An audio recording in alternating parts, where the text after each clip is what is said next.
Everybody, welcome to Carbon's DIY Garage. Welcome back to my Chrysler 200. It's a 2014 model year, and headlights are on right now. Everything's in great shape except the side marker light is not working. Bulb's burned out. Go look at the other side real quick. This is what it should look like, but just a small little bulb is burned out over here. On most vehicles, you should be able to access the bulb and be able to just change it out. It should only take about 5 minutes. On this vehicle, it's not so much the case. In fact, the bulb is right here. And if your hand were paper thin, you could get in there, give it a half a turn, and pull it out, and it would be pretty straightforward. But unfortunately, the vehicle is not designed to easily maintain these bulbs. Headlight bulbs are down here, and those are pretty easy to access. But the way you're supposed to do it, I guess, is to pull the whole headlamp off, and that involves removing the bumper and all sorts of things. But I found a way to do it without pulling the whole assembly apart and without having to take the wheels off. So I'm going to show you that real quick. So you do have to get behind the front fender liner, and this should work for both sides of the vehicle, but I'm just showing you the passenger side because that's what's burned out for me. But you do have two 7mm or 5/16 bolts holding the fender liner in place behind the bumper, and so you remove those bolts so you can have access, and then you can pull the fender liner out and pull it back. And by the way, if you've seen previous videos, previous owner has put a Phillips screw in the top of the bumper cover on the passenger side as well, so don't know what's up with that.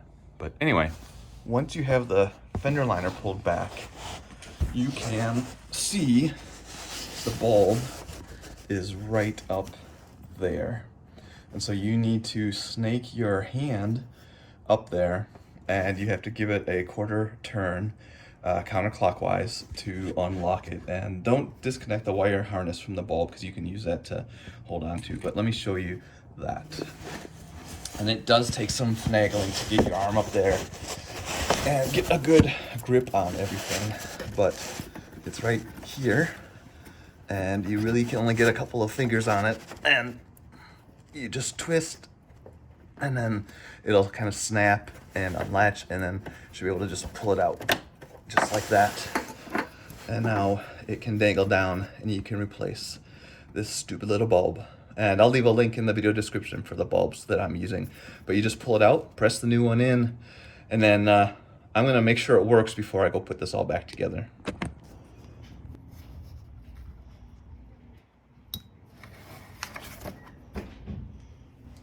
New bulb is fully seated and obviously working, so now I'm gonna go ahead and reach back up there, push it straight in, turn it 90 degrees clockwise until it snaps. And then that is it. You can put this all back together. And that is it, my friends. Light bulb's in place and it's working. And I said it's a 90-degree turn, but really it's about a quarter turn, so maybe 45 degrees. It's not all that much to lock it in place.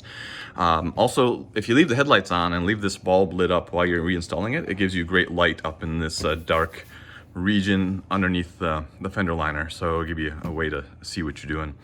Anyway, I hope this video is helpful. Short videos save you a lot of pain. Didn't really find any other videos showing it this way, so hopefully it's helpful.